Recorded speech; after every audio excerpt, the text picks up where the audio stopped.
ओरॅकलने globally 30,000 लोकांना lay off केल्याची बातमी तुम्ही वाचलीच असेल. या 30,000 लोकांपैकी 12,000 लोक हे इंडियन्स आहेत. आता हे सगळं का होत आहे तर AI मुळे हे जॉब्स एंडेंजर झालेत आणि ह्या मोठ्या कंपन्यांनी केलेले हे ले ऑफ्स बघून छोट्या कंपन्या त्यांना फॉलो करू शकतात. So it might set a dangerous president in the industry.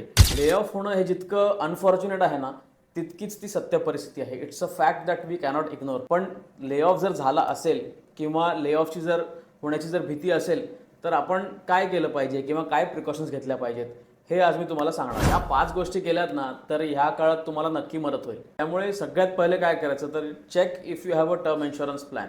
तुमच्याकडे जर टर्म इन्शुरन्स नसेल ना तर लगेच करून घ्या, कारण तुमचा आता कॉर्पोरेट टर्म इन्शुरन्स कॅन्सल झालेला असणार आहे. हेल्थ इन्शुरन्स जर तुमच्याकडे नसेल तर फॅमिली फ्लोटर पॉलिसी करून घ्या.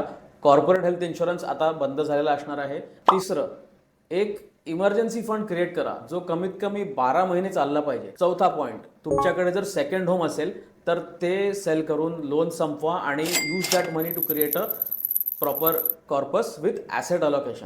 पाचवं, सेव्हरन्स पे, ग्रॅच्युटी, PF या सगळ्यातनं आलेला फंड प्लस आपला एक्झिस्टिंग पोर्टफोलिओ याचं प्रॉपर ॲसेट अलोकेशन करून त्याला रिबॅलन्स करा आणि एक अनइंटरप्टेड कॅश फ्लो सुरू करा.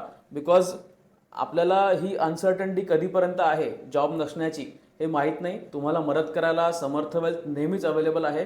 आम्हाला तुम्ही कधीही कॉन्टॅक्ट करा. We will be more than happy to help you. Mutual fund investments are subject to market risks. Read all scheme related documents carefully.